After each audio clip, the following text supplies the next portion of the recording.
Good morning. Welcome everyone to the Vulcan Materials Company second quarter 2025 earnings call. My name is David and I'll be your conference call coordinator today. Please be reminded that today's call is being recorded and will be available for replay later today on the company's website. All lines have been placed in a listen-only mode. After the company's prepared remarks, there will be a question and answer session. Now, I will turn the call over to your host, Mr. Mark Warren, Vice President of Investor Relations for Vulcan Materials. Mr. Warren, you may begin. Thank you, Operator. With me today are Tom Hill, Chairman and CEO, and Mary Andrews Carlisle, Senior Vice President and Chief Financial Officer. Today's call is accompanied by a press release and a supplemental presentation posted to our website, vulcanmaterials.com. Please be reminded that today's discussion may include forward-looking statements which are subject to risks and uncertainties. These risks, along with other legal disclaimers, are described in detail in the company's earnings release and in other filings with the Securities and Exchange Commission. Reconciliations of non-GAAP financial measures are defined and reconciled in our earnings release, supplemental presentation, and other SEC filings. During the Q&A, we ask that you limit your participation to one question. This will allow us to accommodate as many as possible during our time we have available. And with that, I'll turn the call over to Tom. Thank you, Mark, and thank all of you for your interest in Vulcan Materials Company. I'm very proud of how our talented teams are delivering results that exhibit their commitment to continuous improvement through consistent execution of our strategic disciplines. Most importantly, they are doing so while keeping one another safe. Both our safety and financial performance through the first half of the year has been outstanding, despite a challenging operating environment. Extreme temperatures early in the year and excessive rainfall in the second quarter have all contributed to lower same-store-to-date shipments across all product lines. Nonetheless, our adjusted EBITDA has improved 16%. Margins have expanded 260 basis points, and aggregates cash gross profit per ton has grown 13%. Our two-pronged growth strategy to improve earnings through compounding profitability in our organic business and adding strategic assets to our portfolio is clearly working. In a quarter, we generated $660 million of adjusted EBITDA, a 9% improvement over the prior year despite lower aggregate shipments. Rainfall in the Southeast notched 10-year records in many key Vulcan states, namely Georgia, Tennessee, Alabama, and the Carolinas, disrupting both our aggregates and asphalt businesses in these markets. Aggregate shipments were impacted by an estimate 2 to 3 million tons in our most profitable markets. Still, our reported cash gross profit per ton expanded an impressive 9%. Our teams executed particularly well on our Vulcan Way of operating disciplines to navigate the challenging operating environment, drive plant efficiencies, and tightly control operating costs. Freight-adjusted unit cash cost of sales increased only 1.5%, while remaining lower on a year-to-date basis. Price improvements was geographically widespread, and freight-adjusted average selling prices improved 5%. On a mix-adjusted basis, average selling prices improved 8%. The difference was the anticipated impact of recent acquisitions and unfavorable geographic mix due to weather-impacted shipments in our attractive Southeast markets. Consistent pricing discipline coupled with operating execution are yielding attractive unit profitability growth as we move into the back half of the year. Let me share a few other thoughts about the second half. Residential construction activity, which accounts for about 20% of our shipments, remains weak with persistent affordability challenges across most of the U.S. markets. Starts and permits for single-family housing continue to accelerate. However, multifamily starts are showing signs of improvement, with over half of our markets having turned positive on a trailing 3-month basis. This improvement should begin to help offset the weakness in single-family activity. In private non-residential construction, higher rates for longer and macro uncertainty have been weighing on construction activity. But we are beginning to see several signs of recovery. With growth in data center activity and moderating declines in warehouse and other private non-residential categories, trailing 3 months starts have turned positive. This is an encouraging sign that private non-residential demand will soon begin to grow. Data centers remain a bright spot. We are currently serving a number of data center projects and actively discussing green-lit projects totaling over $35 billion. We're beginning to hear discussions of supporting power generation projects in areas with a heavy exposure to data centers. Nearly 80% of data center activity in the planning stage is within 30 miles of a Vulcan operation. On the public side, trailing 12 months highway contract awards in Vulcan markets have accelerated meaningfully. They were modestly down a year ago and were up over 20% at the end of June. IIJA funding is continuing to benefit both highways and other public infrastructure activity. And we still have over 60% of the dollars yet to be spent. Importantly, the improvements we're beginning to see in both private and public demand environment are translating into accelerating bookings and growing backlogs to support volume growth in the back half of this year and into 2026. Therefore, we continue to expect to deliver between $2.35 and $2.55 billion of adjusted EBITDA. Now, I'll turn the call over to Mary Andrews for some additional commentary on our results and revised outlook. Mary Andrews? Thanks, Tom, and good morning. Over the last 6 months, our year-over-year trailing 12 months aggregate rate-adjusted unit cash cost of sales has improved nearly 600 basis points, from 10 to 4%. The focus of our operating teams on utilizing our process intelligence system and other Vulcan way of operating tools to drive plant efficiencies is contributing to the attractive expansion in our aggregate cash gross profit per ton, even in a lower volume environment.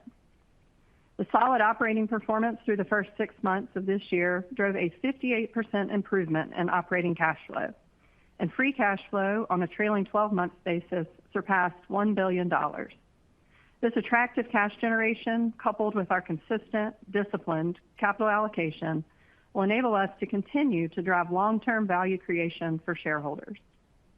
Through the first 6 months, we reinvested $207 million in maintenance and growth capital expenditures, returned $169 million to shareholders through dividends and share repurchases, and retired $400 million of debt.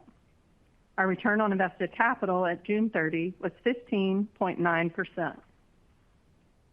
At quarter end, we reclassified $550 million of commercial paper borrowings from long-term to short-term debt, reflecting the likelihood that we will use some of the discretionary cash generation in the second half to repay those balances. Doing so will reduce our interest expense while maintaining the flexibility to reissue at any time to opportunistically capitalize on growth opportunities.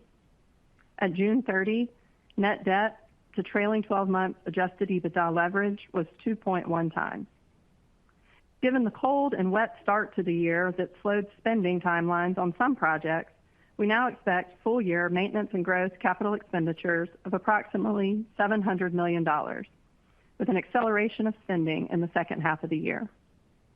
Our trailing 12-month SAG expenses of $550 million were flat to the prior year and 10 basis points lower as a percentage of revenue. Year-to-date expenses of $283 million were in line with our expectations.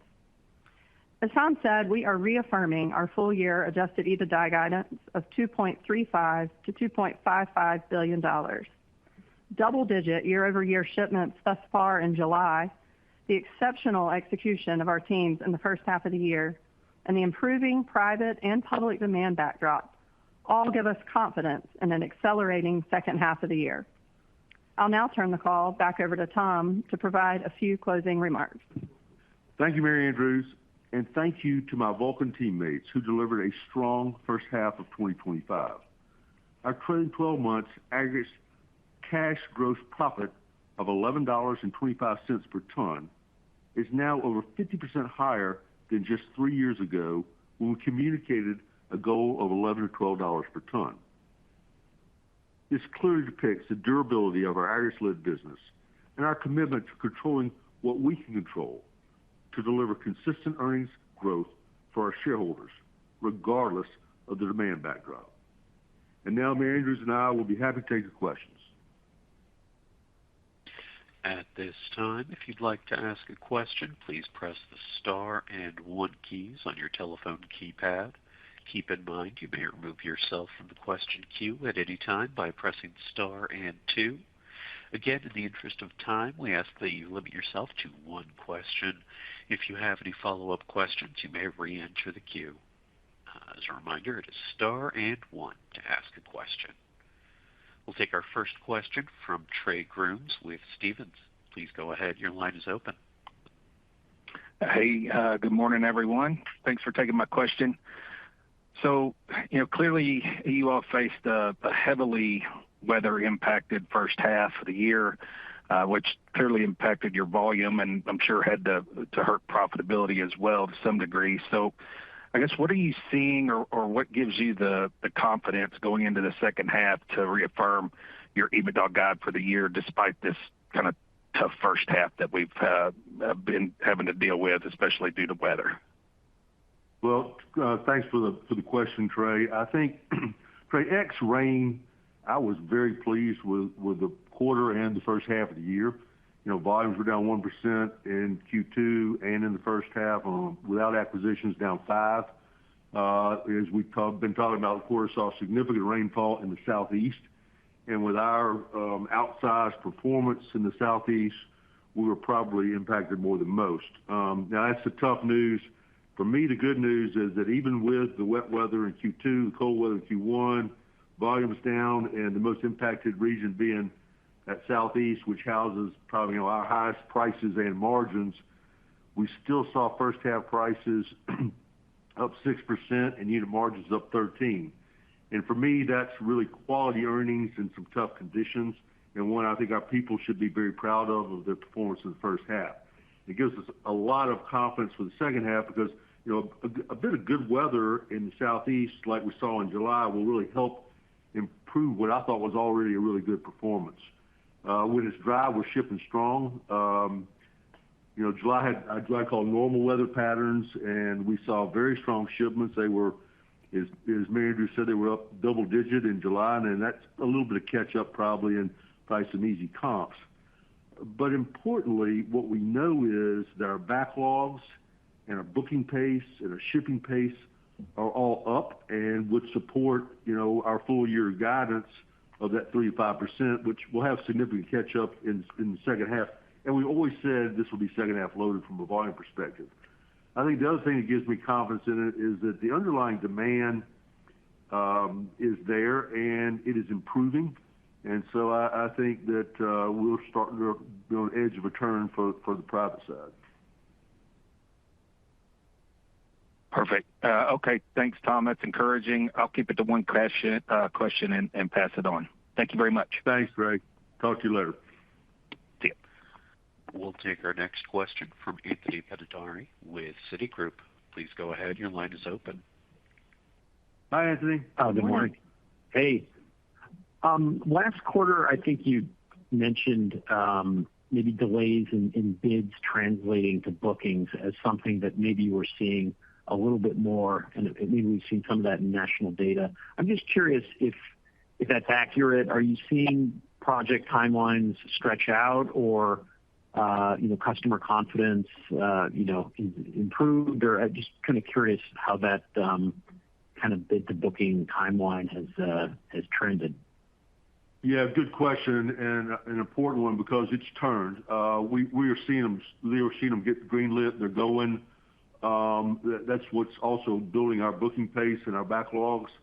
So I think we've seen the turn in that.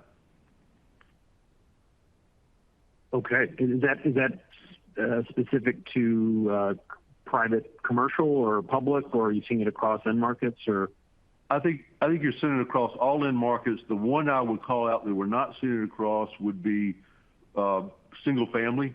But the as we talked about, the backlogs and booking pace and starts on the public side is very strong, and it continues to improve on the private side in all sectors except for single family.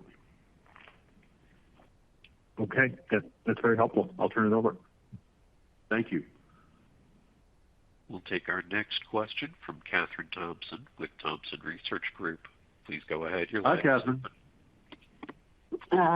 Good morning, and thank you for taking my question this morning.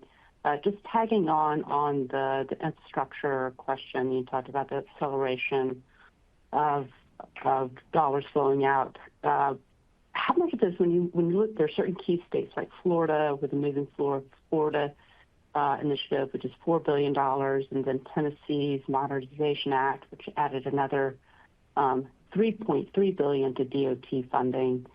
Is it these types of states that have these big initiatives and you're starting to see dollars flow through, or is it other types of projects that are more related to IIJA and just seeing a more delay from those, or is it a combination of all the above? Yeah, it's all of the above. The capital spending, as you pointed out, in all of our southeastern states, in fact, all of our biggest states are up and up considerably. That is coupled with IIJ funding. I think you're seeing both of them come together, along with some local funding that's been increasing over the last 3 or 4 years. So I think what we're seeing in the highway work is demand is very strong and getting better. We're seeing this in lettings. We're seeing bookings. We're seeing backlogs. Remember a year ago, the contract awards were down 2%. Now contract awards are up 22%. And so we're also seeing this in our shipments. We saw it in July. We'll really feel the impact in 2026. And this kind of growth in public demand should be a strong catalyst for 26 pricing because it's so visible. And so that gives you that visibility of future work, which really helps pricing. Okay, and you said that contract awards are up 22%. Is that for Vulcan served states, or is that more a national number? Yes. Just put that is Vulcan served. That is highway for Vulcan served states. And Catherine, I think one of the things we're pleased to see is that shift from, as Tom commented, down a year ago to significantly up is distinctly different in Vulcan states versus other states where the awards have actually decelerated some. Okay, great. Thank you so much. Appreciate it. Thank you. Best of luck. Thanks. We'll take our next question from Brian Brophy with Stifel. Please go ahead. Hello, this is Andrew on for Brian. Thank you for taking my question. I just had a question on CapEx. It looks like it took a step down in the quarter. I'm wondering if there's any particular drivers of that, and then are there any changes to how you're thinking about CapEx for the full year? Thanks. Yeah, so the CapEx in the first half, being lighter than what we anticipate for the full year was really due to the slow start with the weather, just harder to get project timelines going. We do expect now that CapEx for the full year will be about $700 million, which is a bit lower than our original guide of $750 to $800 million. Thank you. We'll take our next question from Steven Fisher with UBS. Please go ahead. Hi, Steve. Hi. Thanks for taking the question. So obviously good cost performance in the quarter, and I'm just curious what your visibility is to the increases in the second half of the year and maybe what you experienced in July, with the real kind of question around, do you think you'll be able to be back growing cash gross profit per ton by double digits in Q3? Yeah, so I look at cost, we would call it trending towards or guide you towards the low end of our guidance. The cost in the first half was down 1%, up 1% in Q2. I thought that was a really excellent operating performance. That's really hard to do when you have that kind of rain. So great performance by my operators. Their safety record was also record-setting. So thanks and congratulations to all of them. What they're really doing is, to your point, is helping us take that price to the bottom line.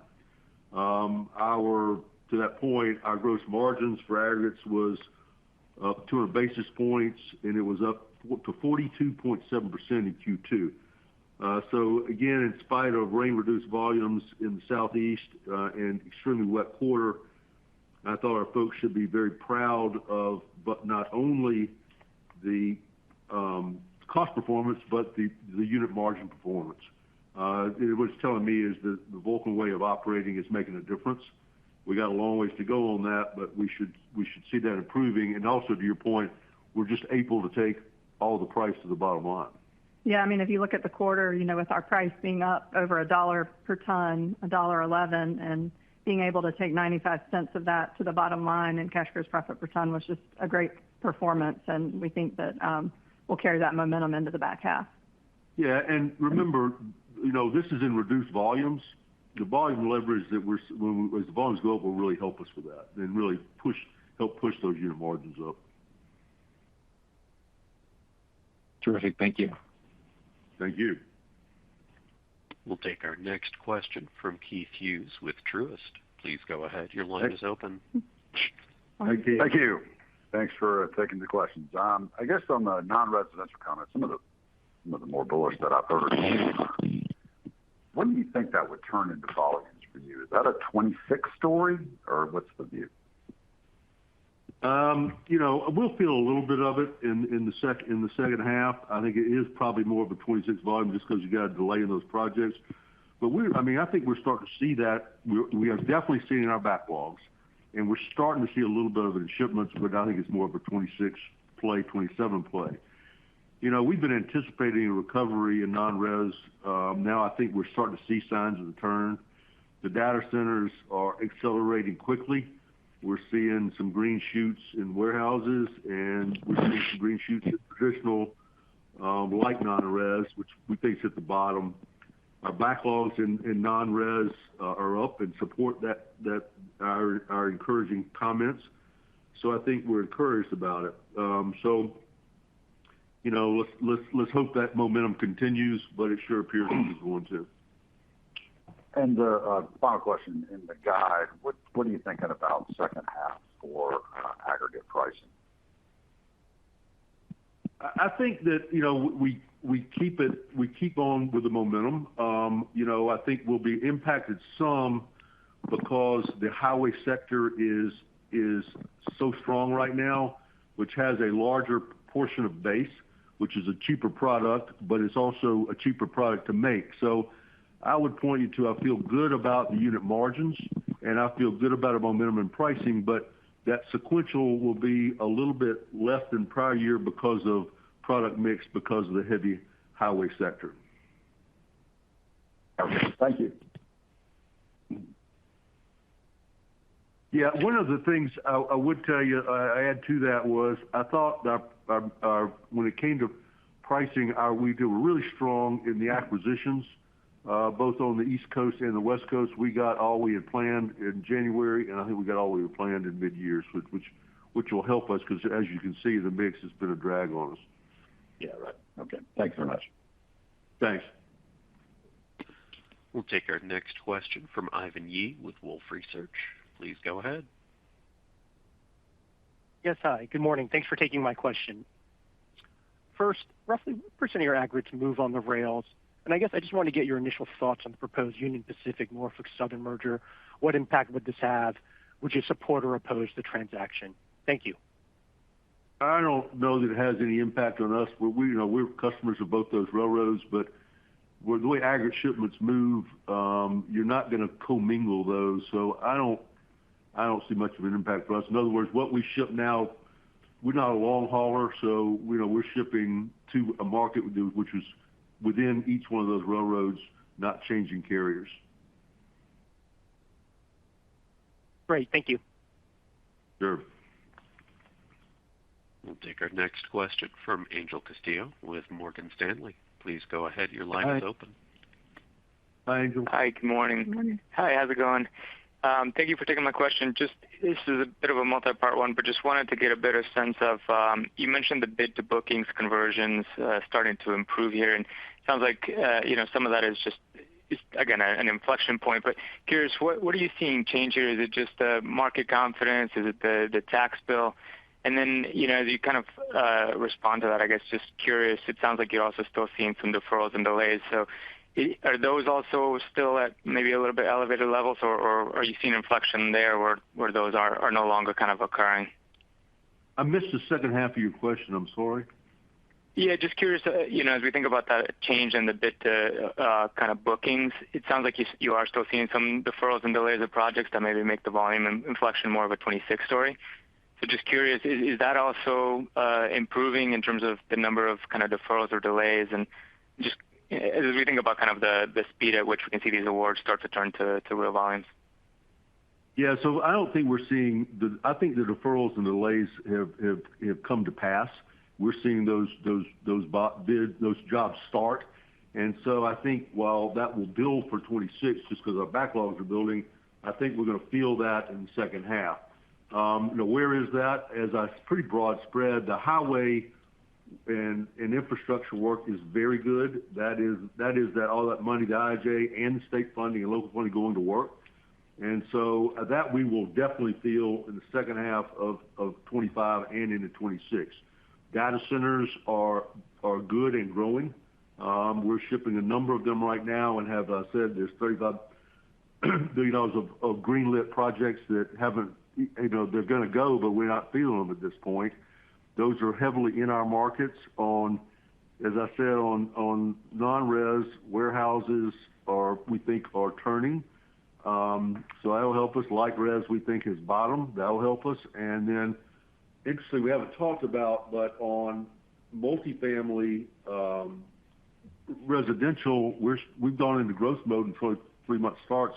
I think we're up 17%. So the only one we're struggling right now is single family, not overbuilt. So at some point in time it'll turn, but we haven't seen signs of that at this point. Yeah, and I think, Angel, overall there was just a bit of a post-Liberation Day lull that we seem to really be past now, and trailing 3 months contract awards in private non-res, have turned positive. So that to us is encouraging that we've moved past some of that uncertainty.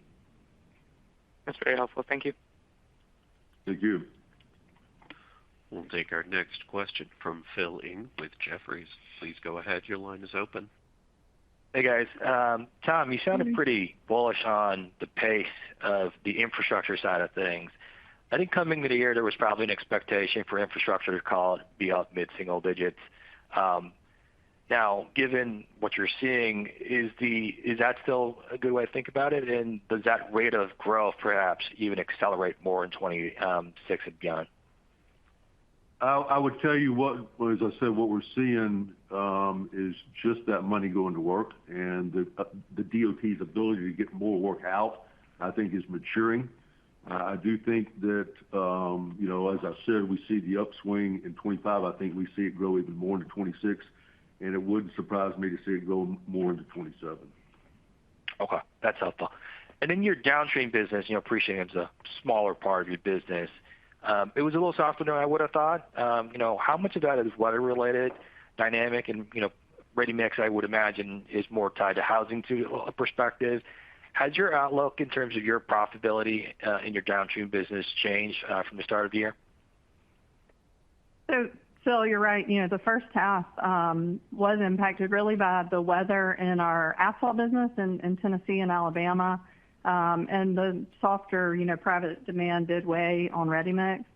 I think, overall in asphalt, we still saw price improvement, and the lower liquid helped, offset the lower volumes in the quarter. So I think a pretty, solid performance there. The good news is we've seen a good recovery already in July shipments, where, we were weather impacted.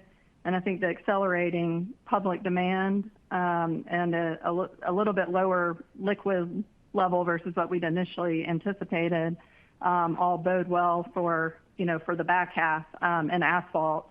And then in ready mix, we certainly have some ground to make up, but we saw price improvement, unit margin improvement, even with the lower volumes. Some of that, in part to the quality of that recent Southern California acquisition.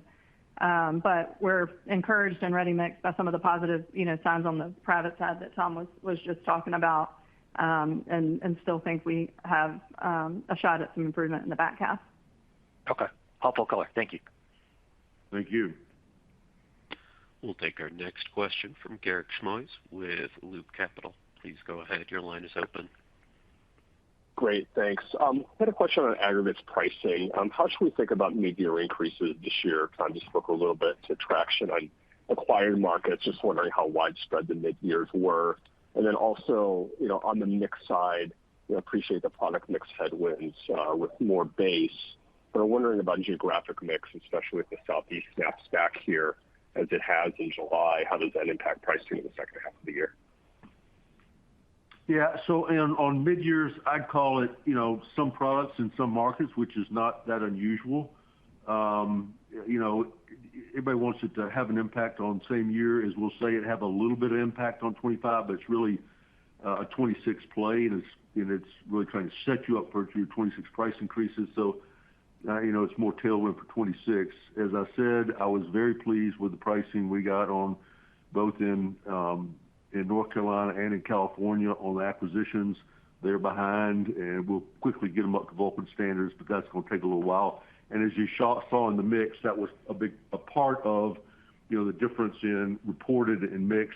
The other part, to your point, was the Southeast, where our volumes were hit hard with record rainfall in a number of our key states. I think that, the fact that we performed as well as we did in the first half based on mix and based on, challenging conditions gives me a lot of confidence with the second half, where I think we'll see better volumes and that we can continue that momentum, and we carry a lot of that into 26. So I think while we've had, a challenge from outside forces, I thought our internal performance was quite disciplined and done quite well. Yeah, and Garik, I think we will see, some modest sequential growth, but it really will just come down to geographic mix and product mix and where those land. What's important to us mostly is just the underlying pricing momentum with the 8% mix adjusted in the quarter and how strong that remains. Yeah, the one thing you brought up base that I would point out, while people tend to, I guess, kind of look down on base, it is a really important product for us, and it has great margins, and it balances our plants, and will help our costs. So while it may be flexible base is lower price, it's still really good margins and really important. So I'm for me as an operator, I think the base volumes look fantastic. That's encouraging. Thank you. Thank you. We'll take our next question from Michael Dudas with Vertical Research Partners. Please go ahead. Your line is open. Morning, Mary Andrews, Mark, Tom. Hey. Good morning.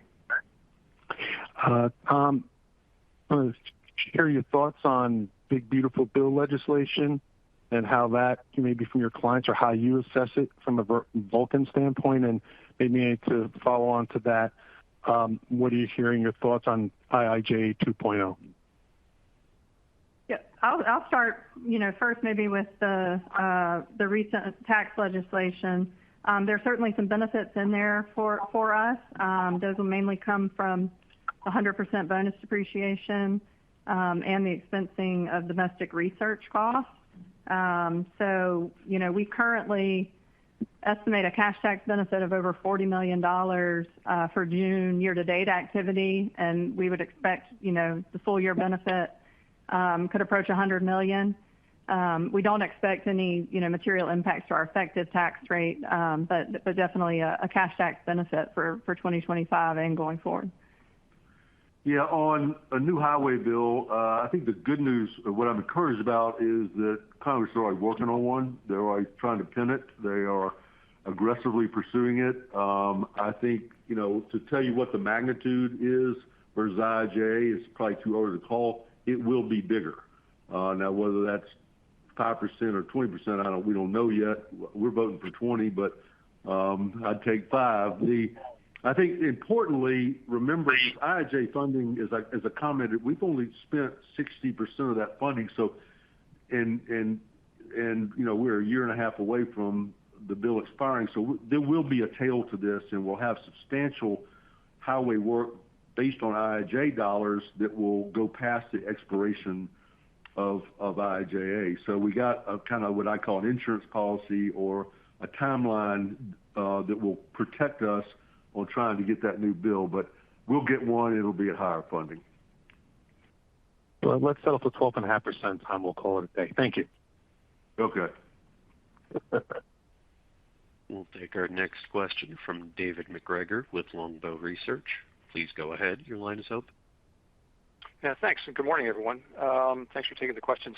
Tom, you talked about 2 to 3 million tons that were lost in the quarter. How much incremental tonnage do you think you'll ship in 3Q that was of that 2 to 3 million? How much can you recover? And I guess also on that question, I appreciate all the conversation and discussion around the backlogs. And I know normally you don't open that up and get into a lot of detail, but given we seem to be at a fairly important inflection point in terms of what you're seeing there, I wonder if you could maybe just dig in a little further on the backlog and share with us a little more detail, maybe growth numbers year over year versus last quarter, or anything you can say about pricing growth in the backlog.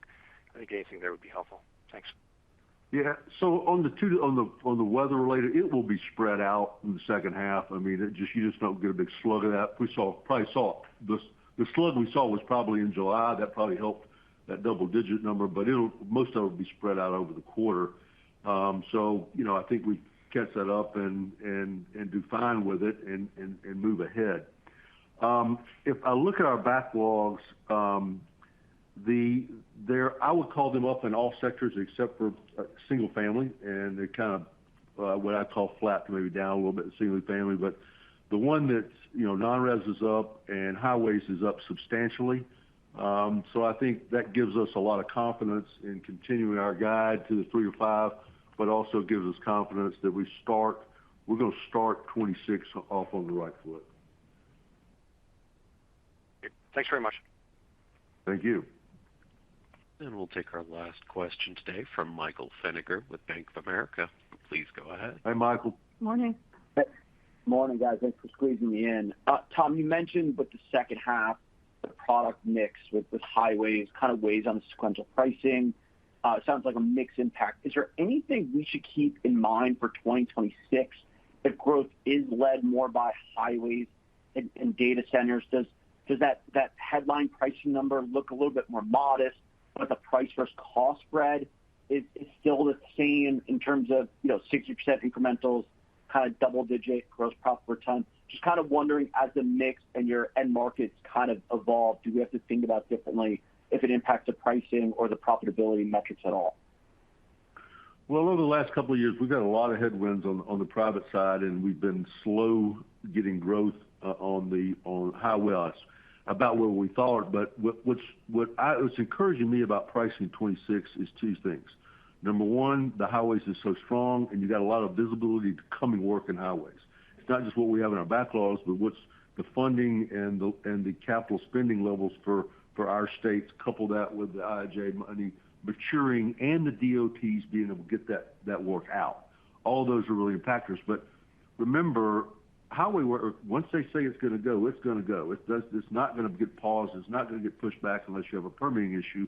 So there's a lot of clarity to what's going on that. If you layer on top of that, if we're making the turn on the private side, then that gives us a lot of tailwinds for people having confidence in more work to come and taking risk on pricing going forward. So that's what's given me a better feeling than maybe what I had 3 or 4, 6 months ago when we were at a little bit of a lull on the private side and the public side had not kicked in as strong. Cool. Great. Thanks, Tom. Just lastly, from a second question, you guys we're looking like $1 billion of free cash flow. Is that the new baseline for you guys going forward, rebasing the free cash flow, this billion number and moving that higher? And If that is the case, this is your new baseline, which should be a record for the company. Like, does that change at all how you're thinking of capital allocation? I appreciate that. I think you're at 2x leverage, but I'm just kind of curious if that new baseline, does that kind of change or how aggressive you'll be on the capital allocation side? Thank you.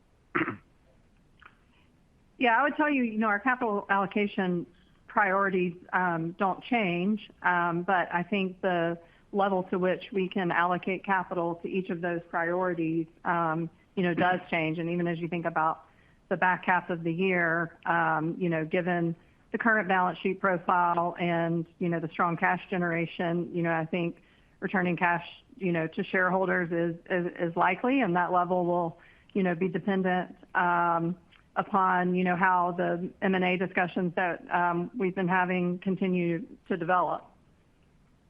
Yeah, I thought we were very pleased with the two acquisitions we closed on at the end of 25. We're pleased with our integration, particularly on the pricing side.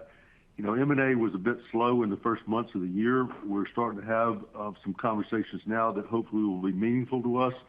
So I'm encouraged. I'm more encouraged about the M&A than maybe I was 4 or 5 months ago. But also, like I said, once you buy one, you better execute, and I'm pleased with the execution of what we've done with the two we closed on in the last year. Thank you. Thank you. There are no further questions on the line at this time. We'll turn the program back to Tom Hill, Chairman and CEO, for any closing or remaining remarks. Again, thank you for your interest in Vulcan Materials. We appreciate your time. We look forward to talking to you throughout the quarter, and we hope you stay safe and your family stay safe. Thank you. This does conclude today's program. Thank you again for your participation, and you may now disconnect.